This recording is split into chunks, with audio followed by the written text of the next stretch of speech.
男人按下快门，捕捉女人性感妩媚的瞬间，女人不再一本正经，而是在此刻充满欲望，极尽诱惑。可几天后，男人却因女人意外死亡，两人的秘密也随着女人的离开被永远埋藏。20年后，凯瑟琳成为英国著名的女作家，她刚刚获得英国皇家电视学会的杰出成就奖，这份荣誉也将她推上了顶尖作家的行列。凯瑟琳的丈夫事业有成，经营管理家族集团公司，对妻子宠爱有加，他们还有个听话的儿子。这天，凯瑟琳收到一本名字为《完美陌生人》的小说，扉页上写着“仅以献给我的爱子乔纳森”。凯瑟琳心中突然闪过一个陌生又熟悉的面孔，书中描写了一个放浪女人的情史，那些露骨的激情话语甚至身体特征正表明女主就是凯瑟琳。究竟是谁要揭开这段自己不为人知的黑历史？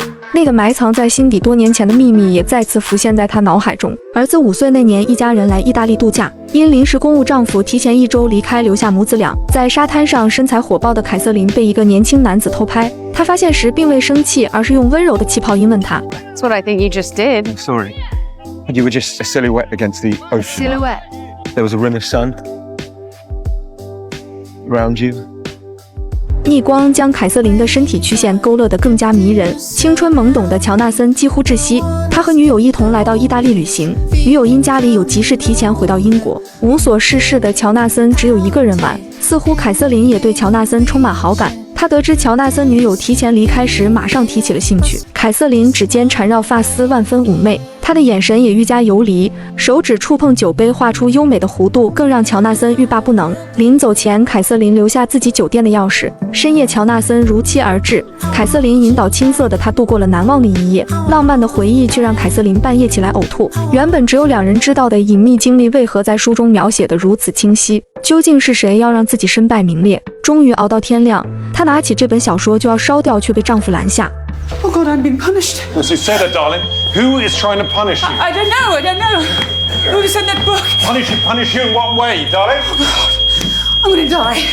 凯瑟琳忏悔自己不是个好妻子，一直以来她和儿子的关系非常疏离。她解释自己有太多事想告诉丈夫，但不知该如何启齿。凯瑟琳将25岁的儿子尼克赶出家门，让他独立。原本罗伯特并不支持妻子的行为，然而最终他还是出于对妻子的爱，让儿子搬了出去。他安慰凯瑟琳不要内疚，他的行为只是让儿子能尽快独立。这一切只是凯瑟琳妒忌父子毫无障碍的亲密关系，凯瑟琳却始终和儿子之间横着一道难以逾越的鸿沟。同样，儿子也收到了这本书。他问起儿子对书有何看法，儿子说结局很爽，女主最后死了。凯瑟琳拦住儿子说，小说不该这样写。 She dies! It's pretty enjoyable too. She deserved it. She was a selfish bitch.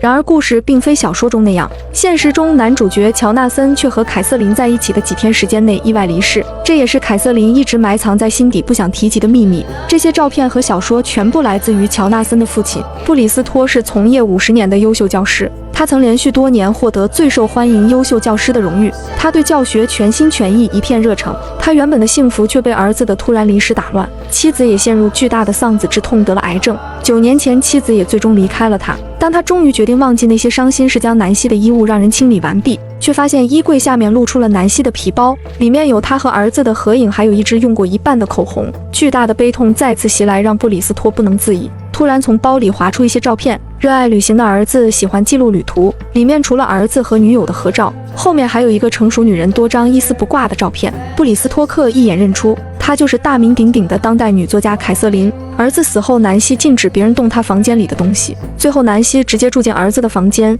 只有吃饭的时候才出来。布里斯托克每天能听到南希敲击打字机的码字声。今天布里斯托克终于有勇气走入尘封已久的屋子，他用钥匙打开抽屉，里面是一把匕首和一瓶摩丝，最里面是一本妻子写出的小说稿件，上面写着仅以此书献给逝去的爱子，书名是《完美陌生人》。布里斯托克认真读了这本小说，他明白了妻子写下小说和这些照片的意义。退休的校长看后认为小说写得非常精彩，他告诉布里斯托克可以把这本小说印刷100本后放到网上，他愿意帮布里斯托克完成这一切。很快小说就印出成品，校长注册了一个账号，计划挂在网上售卖，他打算让更多人看到这本书。然而布里斯托克却并不想这样做，他只想一个人看到这本书的内容。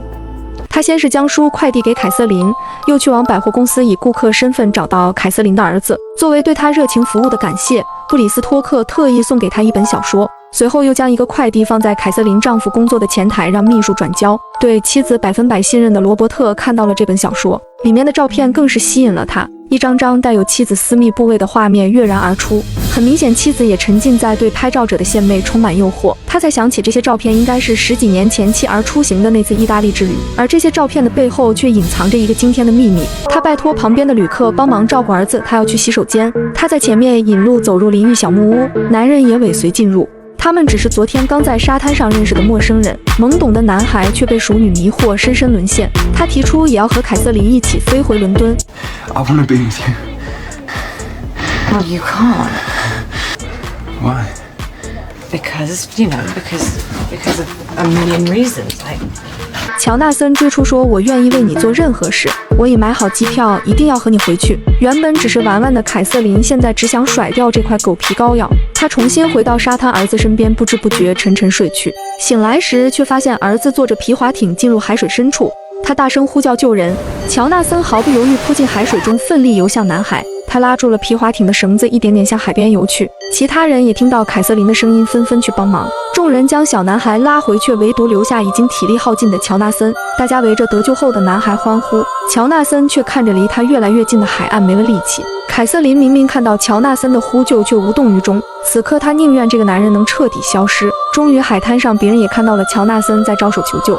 然而当救生员将他拉回沙滩抢救时，乔纳森终因落水时间太长，再也没有醒来。凯瑟琳并不想深陷其中，而是带着儿子悄悄离开了海滩。两人的秘密也随着乔纳森的死被永远埋藏。深爱妻子的罗伯特一时无法接受，他拒接凯瑟琳的电话，驱车来到儿子家中想要求证。当他看到被凯瑟琳以独立为由赶出原本富足家庭的儿子杂乱不堪的房间，甚至他穿着露出脚趾的袜子时，罗伯特更是充满内疚。他邀请儿子去餐馆聊聊。尼克说起他还有1个月实习期，之后可以转正，待遇也会好一些。最近他认识了一个女孩，想和对方去度假。罗伯特趁机问道：“你是否记得5岁时和你母亲去意大利的那次旅行？”他对自己提前离开深感内疚。罗伯特问是否你妈妈和她的朋友见过面，尼克却因当时年纪太小，说什么都记不清楚了。另一边，凯瑟琳做好晚餐，打电话发信息，却一直等不到丈夫，直到深夜她才看到丈夫拿出的那些照片。凯瑟琳甚至不敢直视，她解释：“我早该告诉你。”罗伯特大脑一片空白。妻子在意大利之旅后重回职场，他总是出差，谁知凯瑟琳还有多少出格的事？难怪他总是拒绝和自己亲热。罗伯特只想知道拍照的是什么样的男人，以至于凯瑟琳带着儿子也毫不避讳。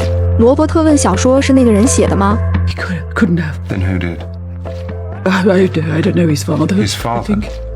Yes, Oh dear It was Lord, his he was a father. fucking kid, wasn't he? How old was he? he's dead. He died. 罗伯特无法接受对方并非事业有成的男人，而是一个青葱少年。他不顾凯瑟琳的阻拦，冲出了家门。他的心被捅成沙漏，信任是破了的渔网。他无法将照片的女人和妻子视为同一个人。冲着妻子的来电，他更是怒火中烧。多年前，警察来找夫妻俩，告诉他们乔纳森在意大利发生意外。布里斯托克和南希绝不相信儿子会遭遇厄运。当他们飞去意大利，看到儿子冰冷的尸体时，痛苦无法言喻。医生说，或许是因为他在水里待的时间不长，身体并未浮肿。他的右胳膊上有明显的十字形伤痕，医生解释可能是意外发生时受了伤。之前生龙活虎的儿子，现在却如同一个冰雕。两人终于无法忍受丧子之痛，失声痛哭。夫妻俩来到出事的海边，当南希提出想和被救人的母亲谈谈时，警察却告诉他凯瑟琳已经离开意大利，回到英国。南希要求得到对方的联系方式，随后他奔向大海，想找到儿子逝去的原因。然而迎接他们的却只是冰冷海浪的无情拍打。回家后，南希依然无法走出丧子之痛。不久，她抑郁成疾，身患癌症。当她找到凯瑟琳，想问清当时的真相时，凯瑟琳却并不领情，以为南希要讹诈她。how can you sleep at night? How can you live with yourself? I'm so sorry about your illness, but there's nothing I can do to help you. He saved your son. I wish he hadn't. Don't you find it exhausting pretending to be someone you're not?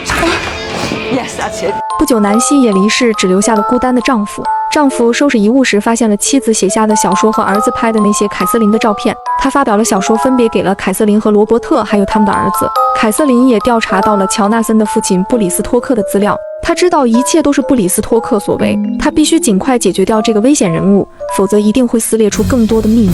布里斯托克要继续将事态扩大，他要一点点折磨凯瑟琳。他提出让校长帮他在脸书上新建一个账号，发布一些内容。现在凯瑟琳被丈夫赶出了家门，布里斯托克又去找凯瑟琳的同事，他说自己将凯瑟琳出轨的事写成小说。凯瑟琳威胁他不能在出版社发表，他要推翻凯瑟琳所有翻身机会。同事人手一份看过了这本小说，他们对凯瑟琳产生强烈的质疑。凯瑟琳认为这是私事而怒火中烧。 You're covering up. I'm sure it'd be better if you just came clean. Get your fucking hands off me! 面对错愕的面孔，他落荒而逃。他打同事的视频也被发在网上，遭到众人指责。他多年积累的业界声誉轰然倒塌。布里斯托克还在脸书上新建了以儿子为人设的账号，发布儿子的日常，并关注了凯瑟琳之子尼克的脸书账号。尼克回关了他。为更好的伪装，布里斯托克查询了年轻人的网络语言，与尼克聊天，取得了他的信任。尼克沉浸在对方投来的激怒之中。突然传来了凯瑟琳的敲门声，布里斯托克关掉台灯，藏在角落。 My husband's left me. I'll probably be fired from my job. You've won! Do you hear me? You've won! I need you to listen to me. I have a right to be heard. This has to stop. Nothing you do to me or my family is going to bring your son back.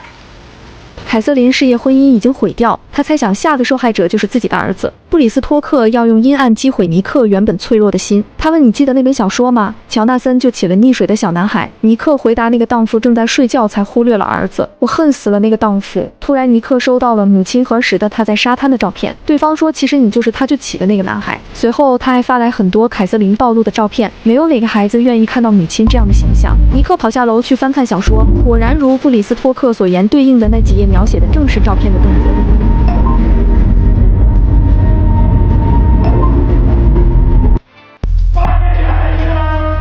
尼克难以接受这残忍的事实，母亲的形象轰然倒塌。凯瑟琳的丈夫罗伯特在完美陌生人的网站上留言，希望能弥补布里斯托克，并约好两人见面。布里斯托克决定要把刀子捅得更深，才能让凯瑟琳更加痛苦。他说自己的妻子南希已经去世，他生前唯一的希望就是能见到你的儿子，但你妻子不同意，还威胁他。罗伯特道歉，期待能得到布里斯托克的原谅。目前他们已经分居。他也因为妻子的冷血行为倍感煎熬。深夜，尼克给母亲打去电话，可接通后，尼克又没勇气开口。他撕心裂肺的痛哭，蜷缩在角落里沉沉睡去。不想被母亲继续鄙视的尼克被公司开除，未曾告诉给任何人。工作时间，他就跑去和社会渣子一起嗑药麻醉神经。清晨，凯瑟琳匆忙回家找儿子时，却接到医院的电话，尼克因嗑药中风，正在抢救。夫妻俩连忙跑去医院，幸亏抢救及时，他们轮流在重症监护室照顾儿子，等他醒来。布里斯托克删除了他注册的脸书账号，清除这些痕迹。这时，罗伯特打来电话说尼克正在阿克顿医院。这个消息简直就是将羊送入虎口。布里斯托克将洗洁精和排水口清洁剂吸入针管中，在傍晚走入了医院。碰巧凯瑟琳刚从病房出来透口气，并未碰到他。突然，他收到同事的消息，说现在出版社的人都知道你的事，但一切都已经过去。你很清楚，尼克醒来，这些秘密便无处遁形。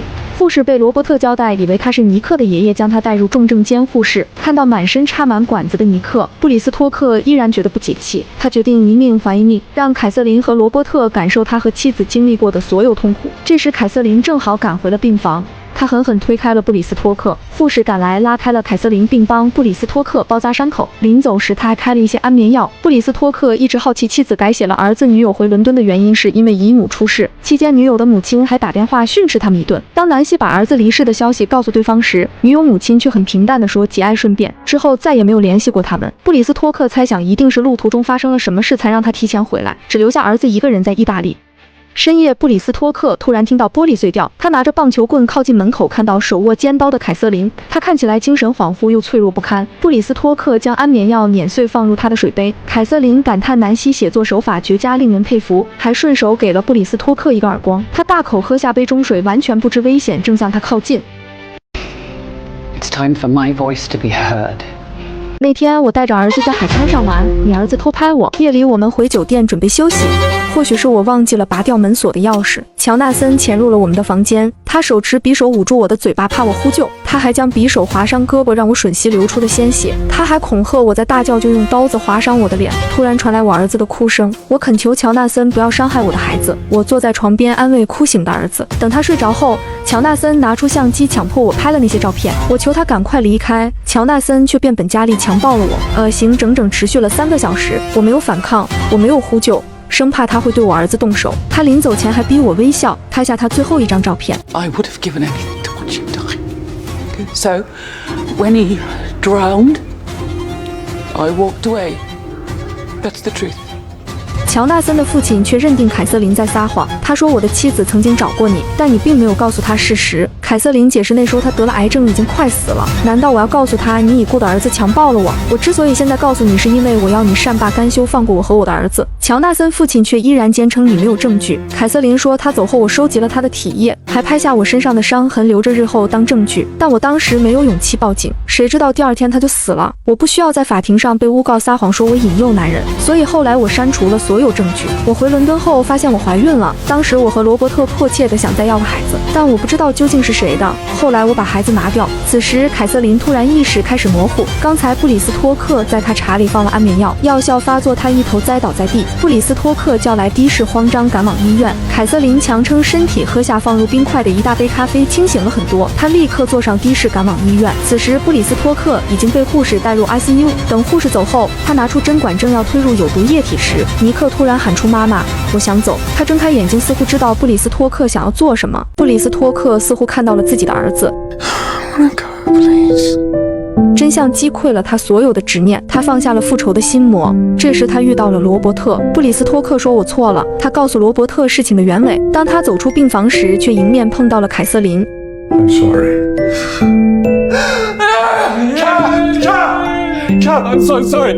凯瑟琳失声痛哭，以为儿子被她害死。当丈夫告诉她尼克安然无恙时，凯瑟琳疯了一样跑入病房，看到儿子已经醒来，她悬着的心才放下。罗伯特追问布里斯托克为什么之前不告诉他，对方解释我也是今天才得知真相，毕竟没人相信自己的儿子会做出这样的事。 You gave me those photographs, and I felt sorry for you. I felt grateful to your fucking son. How could you not know? Why didn't you question it? No, Mr. Ravenscroft. Why didn't you? Doors closing. 布里斯托克将儿子拍摄的照片和完美陌生人小说及妻子的手稿全部烧毁，包括妻子的婚戒和他的旧毛衣也一同扔入火中。布里斯托克一直知道妻子美化了儿子的人设，夫妻俩都活在妄想之中。他们做这些事的唯一理由是出于对儿子的爱。突然他发现了照片角落有个身影，戴上眼镜才看到那是儿时的尼克。原来尼克那天看到了母亲被胁迫的事，只是懦弱的他不敢对任何人说出事实，而这件事也造成他一直和母亲有隔阂，无法亲近。罗伯特也和凯瑟琳道歉，不知他所经历的痛苦。